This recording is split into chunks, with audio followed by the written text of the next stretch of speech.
Gente querida, boa noite. Que a graça e que a paz de Jesus esteja nesse momento de forma visível, abundante, onde você está, na sua casa, no ambiente em que você está agora me ouvindo. É uma alegria muito grande poder, de certa forma, entrar na sua casa. É bom saber que, apesar da complexidade desse tempo, Deus tem derramado graça.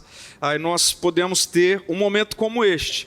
Você que ainda não se sente à vontade para estar num ambiente de mais pessoas, enfim, nós temos tido esse cuidado e zelo de prepararmos um encontro online para que Deus também fale ao seu coração, para que você também, sua casa, sua família, usufrua desse tempo de culto, de adoração e também de meditação, de reflexão na palavra de Deus. É com muita alegria que eu estou aqui nesse momento para falar com você, e é muito bom saber que você está aí nesse momento. E eu quero, antes de abrir a palavra de Deus, conversar um pouquinho acerca daquilo que Deus tem para os nossos corações. Eu quero orar com você, então, por favor, ore comigo, mantenha sua concentração em tudo que vai acontecer agora, em nome de Jesus. Senhor, muito obrigado por tudo que já cantamos, obrigado porque são canções que comunicam quem somos, quem o Senhor é, o que o Senhor está realizando em nós. Agora, diante da Tua palavra, com muito zelo, com submissão, reverência, nós queremos ser iluminados, nós queremos ser confrontados, nós queremos ser corrigidos, nós queremos ser amados pelo Senhor. E nós cremos que o Espírito Santo de Deus que está em nós revelará Jesus enquanto nós meditamos nas Escrituras.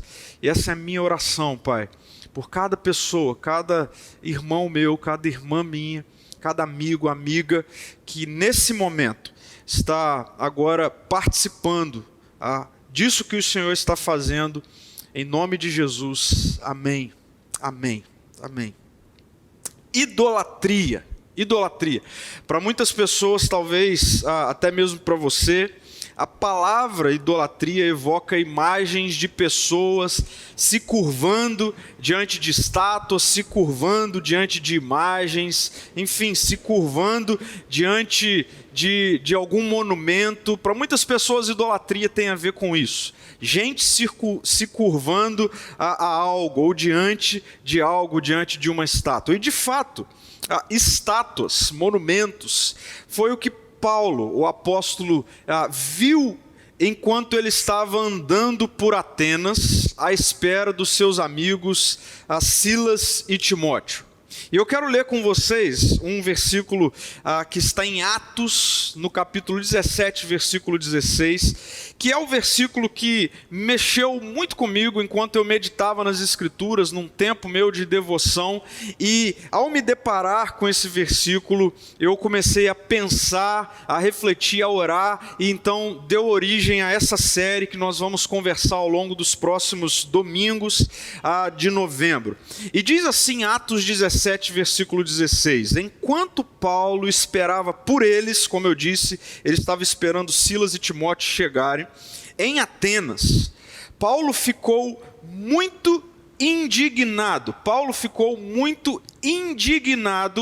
ao ver ídolos por toda a cidade. É o que diz Atos 17, versículo 16. Uma outra versão vai dizer assim: e enquanto Paulo os esperava em Atenas, o seu espírito se comovia em si mesmo, vendo a cidade tão entregue à idolatria. Naquele contexto, no contexto do apóstolo Paulo, naqueles dias, cada cidade venerava as suas divindades preferidas. E ao venerar as suas divindades preferidas, a cada contexto, cada cidade construía templos ao redor dessas imagens, para adoração dessas imagens. Mas quando Paulo chega em Atenas, ele fica chocado, porque ele não vê apenas uma imagem, ou um templo de adoração a uma imagem, mas ele viu a cidade repleta de imagens dessas divindades espalhadas por toda a cidade, em Atenas. Em Atenas, por exemplo, o Partenon da deusa Atenas era o que se destacava. Aquele monumento e tudo que envolvia a deusa Atena era o que se destacava. Mas outras divindades eram representadas em cada espaço público de Atenas, é o que a história vai nos mostrar. Havia, por exemplo, a deusa Afrodite, que era a deusa da beleza. Havia Ares, que era o deus da guerra. Havia Ártemis, a deusa da fertilidade e da riqueza. Havia Éfesto, o deus do artesanato, entre outros. E é o que o apóstolo Paulo vê quando ele chega em Atenas. Um monumento para cada uma desses ídolos, para cada uma dessas imagens. Isso mexeu com Paulo. Ver a cidade cheia de ídolos mexe com Paulo. A questão é por que Paulo fica indignado, ou na outra versão, o espírito de Paulo se comove dentro dele ao ver tanta imagem, tanta idolatria na cidade de Atenas. Paulo fica dessa forma porque ele sabia o que era feito em nome da idolatria. Paulo conhecia o que se fazia em nome da idolatria, cada uma dessas imagens. E o que acontecia era que sacrifícios eram feitos, vezes após vezes, com o objetivo de que com esses sacrifícios os ídolos fossem então satisfeitos e com isso abençoasse cada um dos seus adoradores. Paulo sabia que diante dessas imagens as pessoas sacrificavam e eram sacrifícios de sangue. Muitas realidades aconteciam em favor da idolatria, em favor dessa adoração. Ídolos esses que Paulo sabia que eram falsos, ou seja, Paulo sabia que não adiantava ficar sacrificando, adorando esses ídolos, porque esses ídolos eram falsos e não poderia suprir o que as pessoas estavam querendo com essa adoração. Hoje, nós não temos estátuas de divindades espalhadas, pelo menos nas nossas cidades do Brasil, pelas ruas da nossa cidade. É incomum você sentar numa praça, você ir a algum lugar e encontrar uma imagem de uma divindade onde adoradores ficam ao redor dessa imagem adorando, espalhado pelas ruas. Mas eu fiquei pensando, se Paulo chegasse hoje nas nossas cidades e desse uma volta, que tipo de ídolos ele encontraria? Quais eram os ídolos que Paulo encontraria na nossa cultura e que causasse nele esse choque a partir dessa realidade de adoração que acontece diante desses falsos ídolos e que Paulo sabe que não leva a nada? Para a gente aprofundar um pouquinho a reflexão, essa série, a gente precisa entender, primeiro, o que são ídolos? O que são ídolos? Ou o que é idolatria? E para isso, nesse primeiro momento, eu quero convidar alguns pensadores para nos ajudar. Um deles, um francês chamado Alex de Tocqueville, que na década de 1830, ao observar a América, ele notou o que ele chamou de uma estranha melancolia que assombra os habitantes no meio da abundância. Uma estranha melancolia que assombra os habitantes no meio da abundância. E a conclusão dele é que, por mais que naquele contexto os americanos acreditassem que a prosperidade poderia saciar toda a fome e demanda de felicidade, de plenitude, tal esperança era ilusória.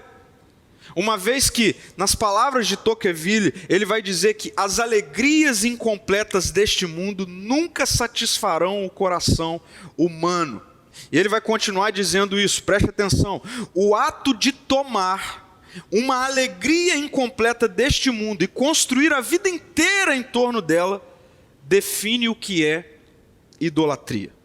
Então, para Tocqueville, idolatria tem a ver com essa questão de tomar uma alegria incompleta deste mundo e fazer com que a vida inteira gire em torno dessa alegria incompleta. Um outro pensador, teólogo, pastor chamado Tim Keller, refletindo sobre idolatria, vai dizer que nós achamos que ídolos são coisas ruins, mas isso quase nunca é verdade. Quanto maior o bem, maior é a tendência de esperarmos que ele satisfaça as nossas necessidades e esperanças mais profundas. E ele vai dizer que qualquer coisa pode servir como um ídolo, especialmente as melhores coisas da vida. Então, o que é um ídolo? É qualquer coisa que seja tão central, que seja tão essencial na sua vida, que caso você perca, achará difícil continuar vivendo. Um ídolo é qualquer coisa que você olhe e diga do fundo do seu coração que, se eu tiver isso, se eu conquistar isso, então eu sentirei que a minha vida tem sentido, então eu saberei que eu tenho valor, então eu estarei seguro, então eu conquistarei uma posição de importância. Gente, a nossa sociedade atual não é fundamentalmente diferente de culturas antigas, onde cada uma delas, seja nas culturas antigas ou na nossa cultura contemporânea, nós temos, assim como tiveram no passado, os seus conjuntos de ídolos. Paulo em Atenas viu imagens espalhadas pela cidade, imagens de ídolos, de falsos deuses. Mas por mais que não tenhamos essa realidade nos nossos dias, isso não significa que nós não temos nos nossos dias também um conjunto de ídolos. E aí nós chegamos na questão chave dessa série que nós vamos conversar ao longo desse mês. Quais são os ídolos da cultura contemporânea? Quais são os ídolos presentes nos nossos dias? E aí eu não poderia iniciar essa série de outra forma, a não ser falando acerca do que é provavelmente o maior ídolo dos nossos dias: o dinheiro. O dinheiro. Provavelmente o dinheiro é, eu diria mais, um ídolo presente de geração em geração. E o dinheiro é tão presente de geração em geração que eu não sei se você sabia disso, mas preste atenção, 30% do que Jesus disse tem alguma relação com o dinheiro. 30% do que nós encontramos Jesus falando nos evangelhos tem alguma relação com o dinheiro. Depois de o assunto reino de Deus, que é sem dúvida o primeiro assunto, dinheiro foi sobre o que Jesus mais falou. O segundo assunto, então, mais falado por Jesus é dinheiro. E Jesus sempre falou do dinheiro numa dimensão de alerta, numa dimensão de fazer as pessoas refletirem sobre o poder que o dinheiro pode exercer sobre uma pessoa. Jesus sempre falou do dinheiro numa dimensão de cuidado, com relação ao lugar que o dinheiro pode ocupar na vida de cada pessoa. O dinheiro, já alertado por Jesus e presente na nossa cultura, pode ser um ídolo. Pode ser um ídolo. Veja só, uma das vezes em que Jesus fala algo sobre o dinheiro é narrado no Evangelho de Mateus, no capítulo 6, versículo 24, onde Jesus diz assim: ninguém pode servir a dois senhores, pois odiará um e amará o outro, será dedicado a um e desprezará o outro. E ele conclui dizendo: vocês não podem servir a Deus e ao dinheiro. Jesus faz duas coisas bem significativas aqui nesse versículo. Primeiro, Jesus chama o dinheiro de Senhor. Jesus chama o dinheiro de Senhor. Jesus está mostrando que o dinheiro pode se tornar senhor, quando ele diz que ninguém pode servir a dois senhores. E ele está falando de Deus e ele está falando do dinheiro, que pode ser um senhor. Mas uma segunda coisa que Jesus faz aqui ao falar do dinheiro é elevar o dinheiro a uma posição de ídolo. Ao dar nome para o dinheiro, e aqui ele chama o dinheiro de mamon, como quem está dando ou elevando o dinheiro a essa posição de divindade, de senhor, uma possibilidade de ídolo. Ninguém pode servir a Deus e a Mamon, porque ninguém pode servir a dois senhores. Agora, qual é o problema do dinheiro se tornar um ídolo na sua vida? Se tornar um ídolo nas nossas vidas? O problema é que os ídolos se tornam os senhores sobre as nossas vidas. E uma vez o dinheiro sendo o senhor das nossas vidas, ele será o controlador das nossas vidas. A pessoa que idolatra o dinheiro é controlada pelo dinheiro. Ela obedece ao dinheiro. Guarde isso que eu vou falar com você. Todo ser humano, todas as pessoas, cada ser humano é controlado por aquilo que se torna senhor sobre a sua vida. Todo ser humano é controlado por aquilo que se torna senhor sobre a sua vida. Agora preste atenção mais uma vez, eu quero citar essa frase do Tim Keller, que é chocante. Ele diz assim: em tempos antigos, fazendo referência a inclusive aquela época em que Paulo escreveu, ou Paulo encontrou em Atenas, ele diz assim: em tempos antigos as divindades ou os ídolos eram sedentas de sangue e difíceis de satisfazer, não tinha limite. Hoje continuam do mesmo jeito. E aí talvez essa é a hora em que você ouça isso e diga assim: mas que é isso, pastor? Que exagero, como assim? Que tipo de sacrifício é feito hoje? Será que realmente isso acontece? Que sacrifícios são feitos em nome da veneração, da adoração ao ídolo dinheiro, por exemplo? Deixa eu trazer alguns exemplos. Antigamente, em culturas passadas, um dos sacrifícios que ocasionalmente acontecia era o sacrifício de crianças, de sangue, diante desses falsos ídolos. Hoje, crianças continuam sendo sacrificadas. Não mais nessa dimensão de sacrifício de sangue. Mas quantas crianças não têm os seus pais presentes em casa, presentes na sua vida, porque os pais estavam preocupados demais atrás do dinheiro, porque os pais estavam ocupados demais em ganhar dinheiro.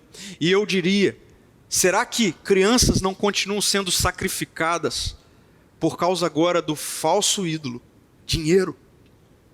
Quantos relacionamentos são sacrificados por conta da veneração ao dinheiro? Quantos casamentos não acabam por causa da adoração ao dinheiro? Quantas famílias não se rompem? Quantos irmãos não deixam de falar com o irmão? Filhos com os pais, pais com os filhos. Quantos pais morrem tendo suas vidas rompidas com os filhos? Quantos filhos abandonam os pais por causa do dinheiro? Então, sim, sacrifícios continuam sendo feitos em veneração a esse ídolo contemporâneo que é o dinheiro. E sabe qual é o problema? Novamente usando as palavras do Tim Keller, é que os falsos ídolos são sedentos por sangue e difíceis de estarem satisfeitos. O problema é que não tem fim.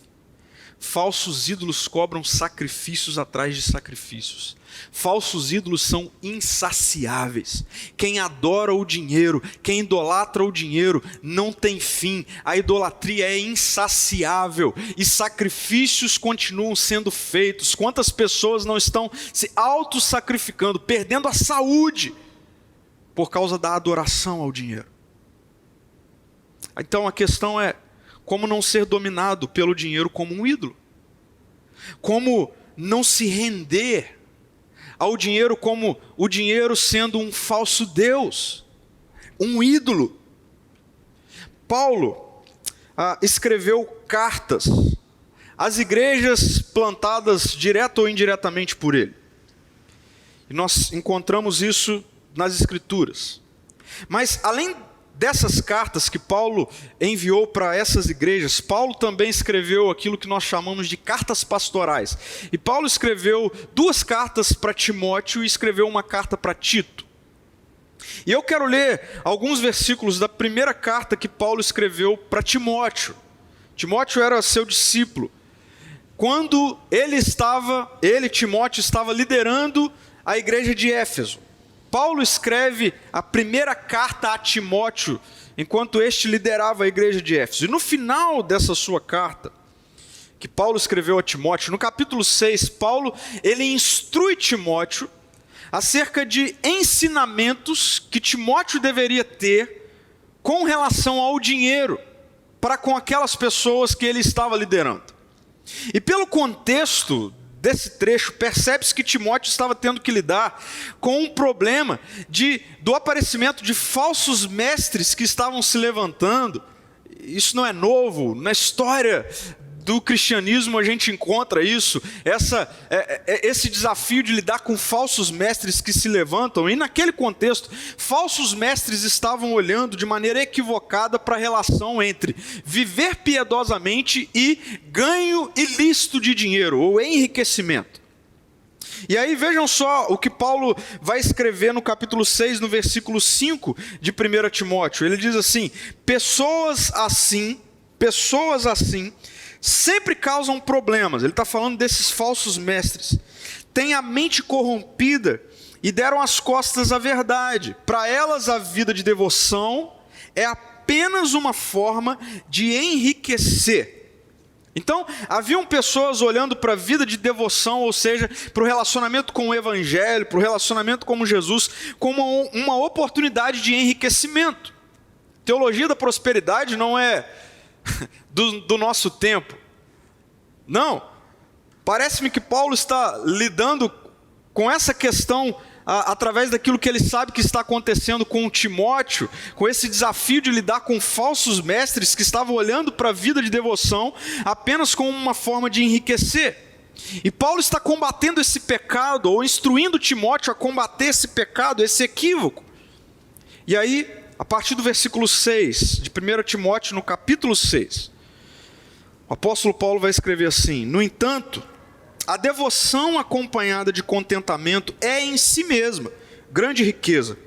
Afinal, não trouxemos nada conosco quando viemos ao mundo, e nada levaremos quando o deixarmos. Versículo 8: portanto, se temos alimento e roupa, estejamos contentes. Versículo 9: mas aqueles que desejam enriquecer caem em tentações e armadilhas e em muitos desejos tolos e nocivos, que os levam à ruína e à destruição. Pois o amor ao dinheiro é a raiz de todo o mal. E alguns, por tanto desejarem o dinheiro, desviaram-se da fé e afligiram a si mesmos com muitos sofrimentos. Com muitos sofrimentos. Como não ser dominado pelo dinheiro como um ídolo? Como não se render a esse falso Deus, que continua destruindo e cobrando sacrifícios atrás de sacrifícios ainda hoje, na nossa cultura? Gente, eu penso que nós estamos diante de um alerta da sabedoria bíblica para as nossas vidas. Que alerta é esse? Anote isso aí. O alerta de que o problema não é ter o dinheiro no bolso. O problema não é ter dinheiro no bolso. O problema é quando o dinheiro vai para o coração. O problema não é ter o dinheiro no bolso, mas o problema é quando ele vai para o coração. Porque quando o dinheiro vai para o coração, ele deixa de servir e passa a governar. Ele deixa de ser um servo e passa a ser um senhor. E é aí que nasce a idolatria do dinheiro. Quando ele deixa de ser servo e passa a ser senhor sobre as nossas vidas. É isso que acontece quando o dinheiro sai do bolso e vai para o coração. O versículo 10. O amor ao dinheiro é a raiz de todo mal. O amor, coração. Quando o dinheiro vai para o coração, ele se torna o amor. E a sabedoria bíblica está nos alertando, é aí que nasce a raiz de todo mal. E quando é que nós sabemos que o dinheiro saiu do bolso e foi para o coração? Quando é que nós sabemos que o dinheiro está agora sendo o centro das nossas vidas? Quando é que nós sabemos que o dinheiro se tornou o Senhor, o ídolo das nossas vidas? Paulo ele vai dar dicas sobre isso. Isso é muito prático. E eu quero com muito amor que você reflita sobre isso com honestidade. Quando é que o dinheiro saiu do bolso e foi para o coração? Quais os indicativos que nós temos para saber que o dinheiro não está mais apenas nessa dimensão de servo, mas ele se tornou Senhor? Primeiro, quando perde-se a noção de contentamento. É um indicativo de que o dinheiro não está mais no bolso, mas está no coração. Quando perde-se a noção de contentamento. Paulo vai dizer assim no versículo 6, a devoção acompanhada de contentamento é em si mesma grande riqueza. Lembra? Paulo estava combatendo, ou orientando Timóteo a combater falsos mestres que estavam olhando para a devoção como um meio para se enriquecer. E Paulo, ele diz assim, a devoção acompanhada de contentamento é em si grande riqueza. Por quê? Porque Paulo está mostrando que quando o contentamento ele acompanha a nossa relação com Jesus, nós já conquistamos grande riqueza, porque essa é a riqueza. E aí Paulo vai nos lembrar de quem nós somos ao dizer que não trouxemos nada conosco quando viemos ao mundo, e nada levaremos quando o deixarmos. Eu não sei quanto você tem em termos financeiros, mas de uma coisa eu sei: você não vai levar nada. Não existe diferença de quando é que, ou onde nós estamos em termos de matéria. Seja você muito rico financeiramente ou alguém muito pobre, quando os nossos olhos se fecham para essa vida, não existe diferença alguma. Nós não levaremos nada, a conta bancária não vai junto. E por vezes,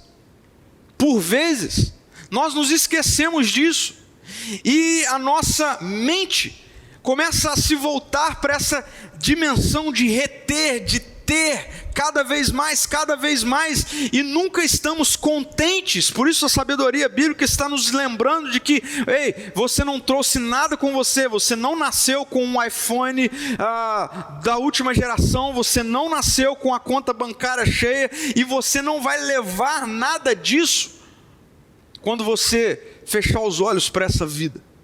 E o versículo 8 ele diz: portanto, se temos alimento e roupa, estejamos contentes. Isso aqui é um soco no estômago da idolatria do dinheiro dos nossos dias, que nos convence o tempo todo de que não há limite acerca do ter o dinheiro, de que nós perdemos a noção de quando é que nós vamos dizer que estamos contentes.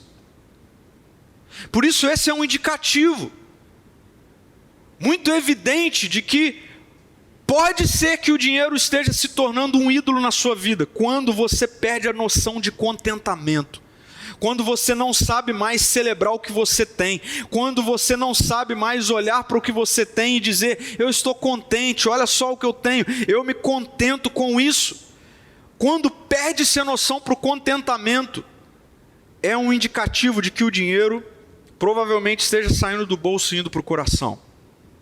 Mas o segundo indicativo, quando vive-se ansioso ou ansiosa por causa do dinheiro.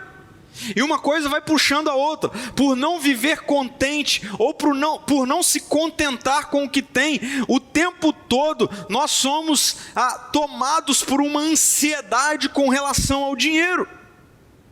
E Paulo vai dizer assim no versículo 9: mas aqueles que desejam enriquecer, ou seja, aqueles que olham para o dinheiro como sendo uma pérola de maior valor, um desejo máximo, profundo, de enriquecer, ele vai dizer, cai em tentações e armadilhas. Cai em tentações e armadilhas. E em muitos desejos tolos e nocivos que os levam à ruína e à destruição. E como eu vejo a ansiedade por trás de tudo isso? Talvez nos nossos dias, na nossa cultura, a idolatria ao dinheiro esteja levando muitas pessoas à destruição nesse âmbito da ansiedade. Muitas pessoas são tomadas de ansiedade porque idolatram o dinheiro. E eu fico olhando para esse momento que a gente está vivendo. Um momento onde todo mundo, o mundo inteiro foi pego de surpresa. A economia está em colapso. E quantas pessoas estão sendo tomadas de ansiedade porque vinham construindo uma dimensão de certa forma segura com relação ao dinheiro, a investimentos, e de uma hora para outra tudo virou de cabeça para baixo. Um furacão passou chamado coronavírus e desestabilizou a economia. Bolsas de valores estão entrando em colapso o tempo todo e pessoas estão sendo tomadas por ansiedade, tendo as suas vidas destruídas. Veja, aqueles que desejam enriquecer caem em tentações e armadilhas e em muitos desejos tolos e nocivos que os levam à ruína e à destruição. Se você é alguém que vive ansioso, se você é alguém que vive ansiosa por causa do dinheiro, cuidado, porque esse é um indicativo de que o dinheiro saiu do bolso e ele tomou o seu coração. Terceiro indicativo, quando o dinheiro passa a ser o propósito máximo da nossa existência. Quando o dinheiro passa a ser o máximo da existência, é sinal de que ele está no coração. Quando ser rico é o meu objetivo de vida, é o meu desejo máximo de vida, é o meu propósito, quando eu defino que eu vivo para ficar rico, é sinal de que a idolatria já está no coração. E Paulo vai dizer, alguns por tanto desejarem o dinheiro, desviaram-se da fé e afligiram-se a si mesmos com muitos sofrimentos. Sabe por quê? Quando você adora o dinheiro, você desvia da fé, porque na verdade você mudou a direção da sua fé. E é o que Jesus disse no texto que nós lemos. Não dá para você ter fé em dois senhores. Não dá para você estar diante de Deus, o único e verdadeiro Deus, revelado no Evangelho, revelado na pessoa de Jesus, e dizer, eu te adoro, eu creio no Senhor, a minha vida é sua, mas no cotidiano você virar para o dinheiro e dizer, na verdade eu adoro é você. Quando você comunica que o desejo máximo da sua vida é ter você, o dinheiro, enriquecer, esse é o meu projeto de vida, é sinal de que o dinheiro está no seu coração, ele não está mais no seu bolso. E aí eu quero trazer aqui um trecho de um livro escrito pelo pastor Andy Stanley, onde ele vai dizer sobre isso o seguinte, ele diz, ser rico é algo muito relativo. Ser rico é um alvo muito relativo. Preste atenção. Não importa quanto dinheiro tenhamos ou ganhemos, é provável que nunca nos consideremos ricos. O maior desafio que enfrentam os ricos é terem perdido a capacidade de reconhecer que são ricos. Preste atenção nisso. O maior desafio que enfrentam os ricos é terem perdido a capacidade de reconhecer que são ricos.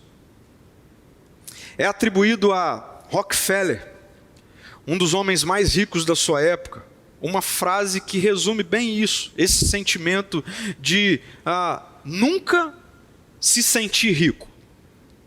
Quando ele foi indagado por um repórter acerca de quanto de dinheiro ele imaginava que precisava para viver de modo confortável, ou para se reconhecer como rico, sabe o que o Rockefeller falou? Um pouco mais do que eu tenho. O que você precisa ter para você dizer, ok, eu sou rico? um pouco mais do que eu tenho. Só um pouco mais. Lembra? Ídolos, eles exigem sacrifícios, atrás de sacrifícios, e eles nunca se satisfazem. Se o dinheiro é um ídolo na sua vida, provavelmente você nunca vai reconhecer que você é rico, porque sempre vai faltar um pouco mais. Então, se desejar ser rico for definido por você como o alvo máximo da sua vida, do seu propósito, eu preciso trazer essa notícia para você. Cuidado, ele se tornou um ídolo na sua vida, e você nunca se dará por satisfeito. Nunca. Mas um quarto e último indicativo de que o dinheiro, ele saiu do bolso e foi para o coração, é quando há problema em repartir o que nós temos. Quando eu não consigo repartir o que eu tenho, e eu estou sendo muito específico com relação ao dinheiro, é um sintoma muito evidente de que o dinheiro se tornou senhor, de que o dinheiro se tornou um ídolo na minha vida. Então, à medida em que nós perdemos a noção do contentamento, à medida em que nós vivemos ansiosos por causa do dinheiro, à medida em que definimos como projeto de vida ser rico, enriquecer, e à medida em que nós temos problema em repartir, nós estamos a um passo, preste atenção nisso, de começarmos a fazer sacrifícios. Se você olha para a sua vida hoje e você se encontra dentro dessas evidências de que o dinheiro saiu do bolso e foi para o coração, cuidado, porque você vai começar a fazer sacrifícios, se já não está fazendo. Como eu já te mostrei, sacrifícios de relacionamento, sacrifício dos seus filhos, sacrifício do seu pai, da sua mãe, sacrifício do seu irmão, da sua irmã, sacrifício do seu tio, do seu avô, sacrifício da sua esposa, do seu marido. Cuidado! Sacrifício da sua própria vida. A idolatria do dinheiro mata, continua matando. De fato, o dinheiro em si ele não é mau. O dinheiro no bolso ele não é mau. O problema é quando ele vai para o coração. O problema é quando ele se torna senhor. Mas vamos ser realistas, vamos ser honestos. Hoje eu estou com a camisa sem bolso aqui, mas a gente costuma ter camisas de bolso. E desse bolso para o coração é muito rápido. A linha é muito tênue. A gente vive tentando justificar esse negócio de não, mas a Bíblia fala que o dinheiro ele não é mau, o amor é o dinheiro que é mau.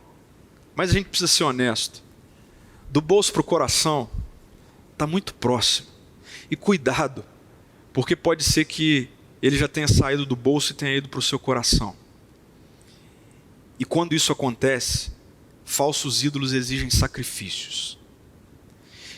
E o apóstolo Paulo vai, inspirado pelo Espírito, nos orientar acerca de como é que a gente foge desse perigo. Como é que a gente não cai nessa armadilha altamente destrutiva, que é a idolatria do dinheiro. Paulo vai instruir Timóteo logo abaixo desse texto que nós lemos, no capítulo 6 ainda, mas agora a partir do versículo 17, sobre como ele deveria ensinar, ele, Timóteo, deveria ensinar as pessoas acerca da relação com o dinheiro, para que o dinheiro não seja um ídolo, para que o dinheiro não seja um senhor. E eu quero ler com você do versículo 17 até o versículo 19, quando o apóstolo Paulo escreve assim: ensine aos ricos deste mundo que não se orgulhem, nem confiem em seu dinheiro, que é incerto. A sua confiança deve estar em Deus, que provê ricamente tudo de que necessitamos para nossa satisfação. Paulo vai dizer: diga-lhes aos ricos deste mundo que usem o seu dinheiro para fazer o bem. Devem ser ricos em boas obras e generosos com os necessitados, sempre prontos a repartir. Versículo 19: desse modo acumularão tesouros para si, como um alicerce firme para o futuro, a fim de experimentarem a verdadeira vida. Meu querido e minha querida, aqui está a chave para vencermos a idolatria do dinheiro. Anote isso. Como nós vencemos a idolatria. Como nós colocamos o dinheiro no lugar do dinheiro nas nossas vidas. Primeiro, preste atenção. Olhe para a pobreza do mundo. Olhe para a pobreza do mundo. Deixa eu te explicar o que eu quero dizer com isso. Paulo começa o versículo 17 dessa forma: ensine aos ricos deste mundo. E aqui, provavelmente a sua mente começou a te sabotar. Te sabotar em que sentido? Te levando a crer que você não é rico. A crer que você não é rico neste mundo. Mas eu quero, sem medo, afirmar que se você está nesse momento, participando desse encontro, significa que você é um rico neste mundo. Mas para isso você vai ter que olhar para a pobreza deste mundo.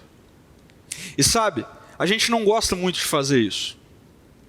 A gente não gosta muito de ver imagens, seja no YouTube, seja reportagens, seja fotos, seja matérias, que mostre, que evidencie a pobreza deste mundo. E eu quero afirmar isso mais uma vez. Se nós formos honestos, olhando para a pobreza desse mundo, a conclusão que a gente precisa chegar é que nós somos ricos. Se você comeu hoje, se você teve refeições ao longo desse dia, se você tem acesso à internet, se você tem acesso a saneamento básico, se você tem acesso a uma boa cama para dormir, se você tem acesso a um chuveiro para tomar banho, se você tem na sua geladeira uma água geladinha agora para você beber, você é rico neste mundo. Mas para isso,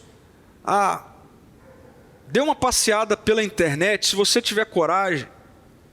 Vá para a periferia da cidade que você mora e você vai perceber que há pobreza no mundo. Você vai perceber que o que você diz muitas vezes sobre você está equivocado. Você vai perceber que você não é alguém que é pobre, mas que ao contrário, você é alguém que é rico. Se olharmos para a pobreza do mundo, formos honestos, lúcidos, nós precisaremos concluir que somos os ricos deste mundo. Agora, o meu palpite aqui, preste atenção nisso, é de que você é muito mais rico do que você se dá conta. Qual é o problema? O problema é que você não experimenta dessa sensação, a sensação de ser rico. E sabe por quê? Essa não é a sensação que nós experimentamos, a de ser rico. Mais uma vez citando o Andy Stanley, ele vai dizer o seguinte sobre isso. Ele vai dizer assim: rico é sempre o outro. Rico é sempre o outro. Rica é aquela família. E ele vai dizer: rico não é só ter a mais. Rico é ter tanto excesso quanto a pessoa que possui mais do que você. Isso é ser rico. Rico é ter mais do que você tem no momento. Por isso que a gente nunca vai concluir que somos ricos, porque rico é sempre ter mais do que eu tenho no momento. Sendo este o caso, ele vai dizer, você pode ser rico e não perceber, ser rico e não saber, pode ser rico e não sentir que é, pode ser rico e não agir de acordo. E ele vai concluir dizendo, esse é o problema. Então, para a gente vencer a idolatria do dinheiro, a gente vai precisar começar por aí. A gente vai precisar começar olhando para a pobreza do mundo. Para você vencer a idolatria do dinheiro no seu coração, você precisa começar a olhar para a pobreza do mundo.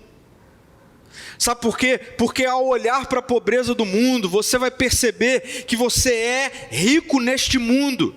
E aí isso vai começar a mudar muita coisa dentro de você. Então, essa é a primeira chave para vencer a idolatria do dinheiro. olhe para a pobreza do mundo. Olhe para a pobreza do mundo. Segundo, use o dinheiro como dinheiro. Isso mesmo. Como é que a gente vence, destrona a idolatria, o ídolo dinheiro do coração? Use o dinheiro como dinheiro. Use o dinheiro como dinheiro. Paulo vai dizer assim: não se orgulhem, nem confiem em seu dinheiro, que é incerto. Ao contrário, a sua confiança deve estar em Deus, que provê ricamente tudo o que necessitamos para a nossa satisfação. Por que Deus proveu? Para que Deus proveu o dinheiro a você? Preste atenção nisso, para a sua satisfação. A pergunta é: quando é que você se satisfaz no seu ou com o seu dinheiro? Quando é que você se satisfaz? Eu vou ser bem prático aqui. Você tem usado o dinheiro? Você tem usado o dinheiro para sair, para comer com a sua família? Ou, se você não estiver saindo, para pedir algo na sua casa para comer, uma boa comida? Você tem usado o dinheiro para, enfim, para fazer uma viagem, usado o dinheiro para ir a um lugar legal? Você tem usado o dinheiro para dar um presente para sua esposa, para o seu marido, para se dar um presente? Você tem usado o dinheiro para dar um presente para o seu filho? Dinheiro precisa ser usado como dinheiro.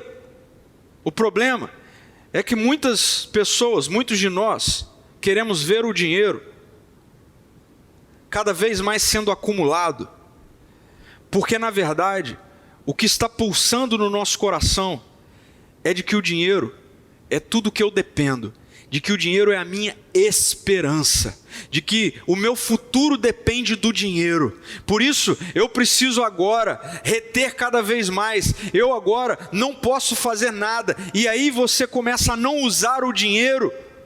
E o dinheiro, o seu prazer estar em ver a cada mês o dinheiro sendo acumulado cada vez mais. E você não se satisfaz com o dinheiro. E esse texto que está na sabedoria bíblica, ele é muito claro. Ele está dizendo: não se orgulhe do dinheiro. Não se orgulhe em olhar para a sua conta bancária e ver: uau, olha só, está aumentando, está aumentando, está aumentando. Não, ele vai dizer: não confie no dinheiro. Não confie, ele conclui. E essa conclusão é assustadoramente verdadeira. O dinheiro é incerto.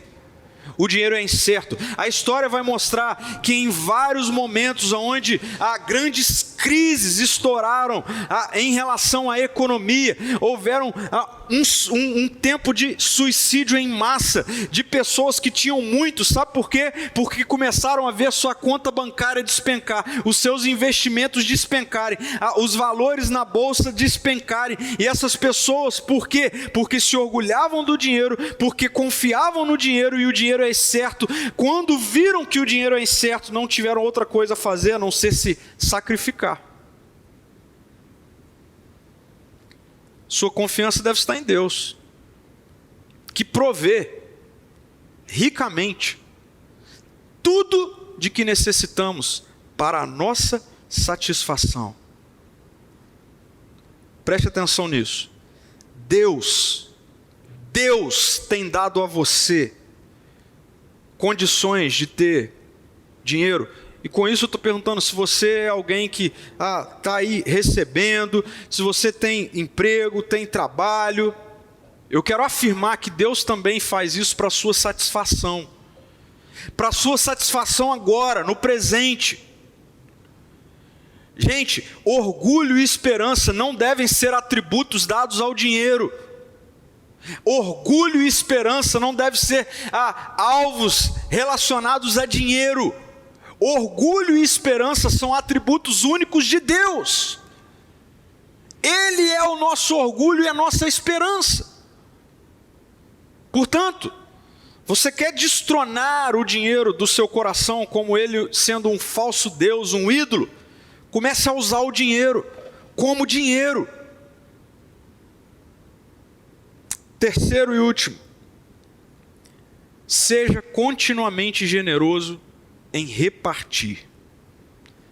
Porque logo que o apóstolo Paulo diz sobre Deus prover ricamente tudo que necessitamos para a nossa satisfação, ele vai dizer: diga-lhes que usem o seu dinheiro para fazer o bem. Diga-lhes que eles devem ser ricos em boas obras e generosos com os necessitados, sempre prontos a repartir. Veja, sempre, não é esporadicamente, é continuamente, sempre prontos a repartir. E ele diz: desse modo acumularão tesouros para si como um alicerce firme para o futuro, a fim de experimentarem a verdadeira vida. A verdadeira vida.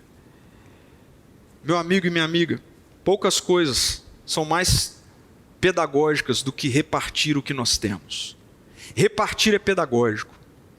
Uma das melhores maneiras de disciplinarmos o nosso coração com relação ao dinheiro é repartindo. É repartindo.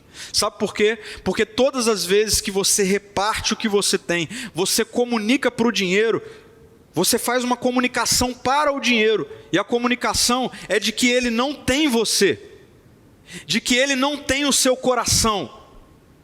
Eu sempre falo na nossa comunidade, eu tenho muita tranquilidade de falar sobre o dinheiro, porque você bem sabe que esse não é um tema do nosso cotidiano. Dinheiro não precisa ser tema de culto. Tema de culto é Jesus. Dinheiro não é nosso ídolo. Por isso, várias vezes eu falo sobre generosidade e eu falo sobre generosidade no âmbito que extrapola o dinheiro. Generosidade do meu tempo, generosidade em ouvir, generosidade em servir, generosidade também do dinheiro. Mas hoje, eu preciso ser bem específico, porque nesse texto que nós estamos lendo, a Bíblia está sendo muito específica com relação ao dinheiro. Ao dinheiro. Você precisa repartir o que você tem. Continuamente. Você precisa. Eu preciso fazer isso. Essa é uma maneira, é uma pedagogia contra a idolatria do dinheiro. Porque sempre que eu reparto o que eu tenho generosamente e continuamente, eu comunico para o meu coração que o dinheiro não o ocupa, ou eu comunico ao dinheiro que ele não é o meu Senhor, que ele não é o meu ídolo, que eu não vivo o servindo, mas que é ele que deve me servir. E como Deus provê ricamente o que eu tenho para minha satisfação, Deus também provê ricamente o que eu tenho para repartir com aqueles que necessitam. Essa é a verdade bíblica. Eu já quero concluir essa primeira reflexão dessa série Idolatria, afirmando que nós não encontramos na nossa cultura gente parando nas ruas diante de alguma estátua e se curvando a ela. Mas nós encontramos na nossa cultura gente que está se curvando diante do dinheiro. Talvez você seja uma pessoa assim. Talvez a sua vida ela esteja sendo vivida em função do dinheiro, ao redor do dinheiro. Talvez o dinheiro seja o ídolo do seu coração. E eu quero afirmar isso. Quando o dinheiro é ídolo do nosso coração, mais cedo ou mais tarde, nós vamos começar a sacrificar coisas que não deveriam ser sacrificadas. Que não deveriam ser sacrificadas. E a Bíblia está nos exortando nessa noite. Exortando nessa noite. E eu quero concluir com essa pergunta. Após ouvir tudo isso, qual é a sua conclusão? Será que o dinheiro é um ídolo na sua vida? O dinheiro é um ídolo na sua vida? O dinheiro há tempo já saiu do seu lugar no bolso e ele tomou um lugar que ele não deveria tomar, que é o trono do seu coração? Eu te mostrei biblicamente alguns indicativos disso. Você perdeu a noção de contentamento. Você perdeu a noção de suficiência. Você vive ansiosa por causa do dinheiro. O propósito da sua vida é ser milionário, é enriquecer. Você acorda para isso? Você acorda para isso? É isso que te motiva? Você é mesquinho, mesquinha, você tem dificuldade em repartir? Se a sua resposta for sim diante dessas questões, cuidado. Você já deve estar sacrificando coisas que você não deveria sacrificar. E a saída para isso, o Evangelho é saída para isso. Jesus sendo o Senhor da sua vida é saída para isso. O mesmo que diz que não dá para você servir a mim e a Mamon. É o mesmo que disse, você não precisa viver ansioso, você não precisa viver ansiosa.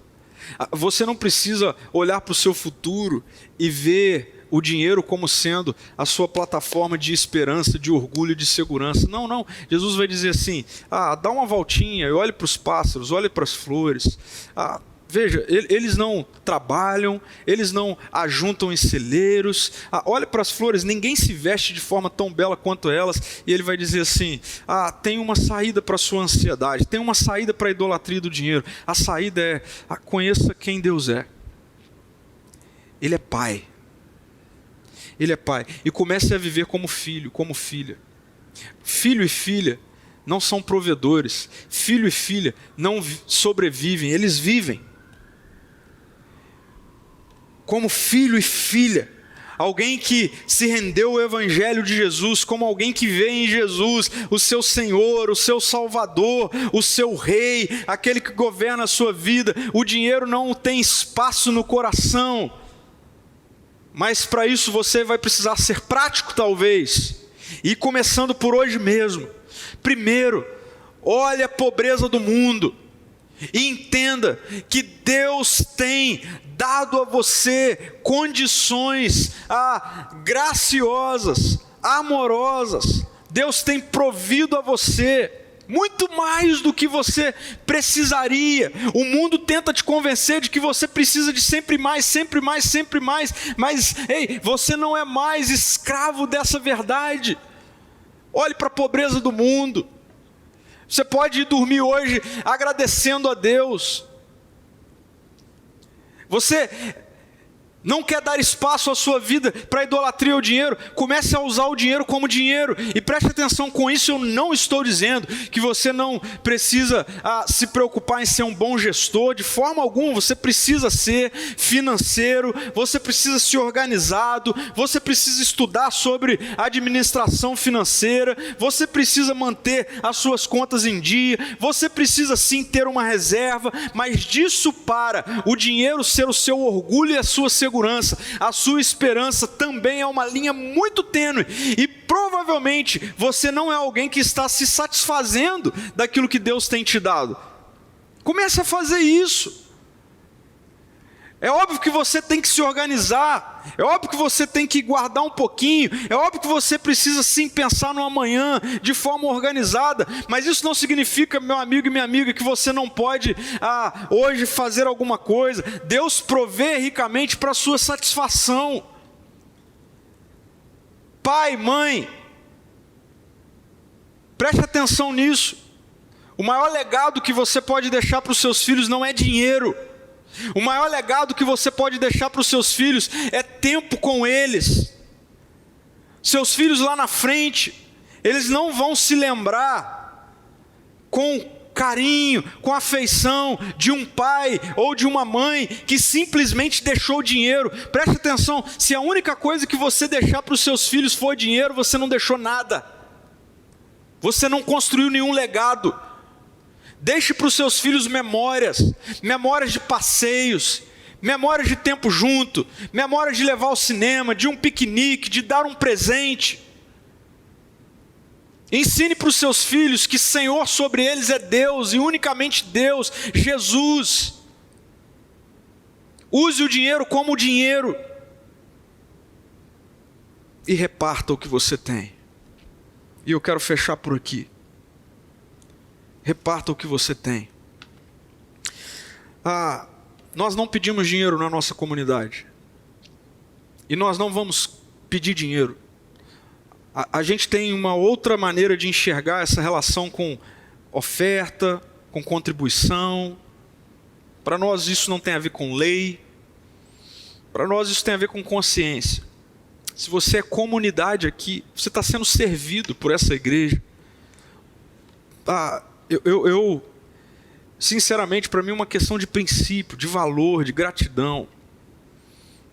Se eu tenho, se Deus tem me dado, preste atenção, estou sendo muito específico, se Deus tem te dado, se você é alguém que tem emprego, você é alguém que lida com as suas finanças, não está te faltando isso todo mês, então você precisa repartir o que você tem, o que Deus tem te dado.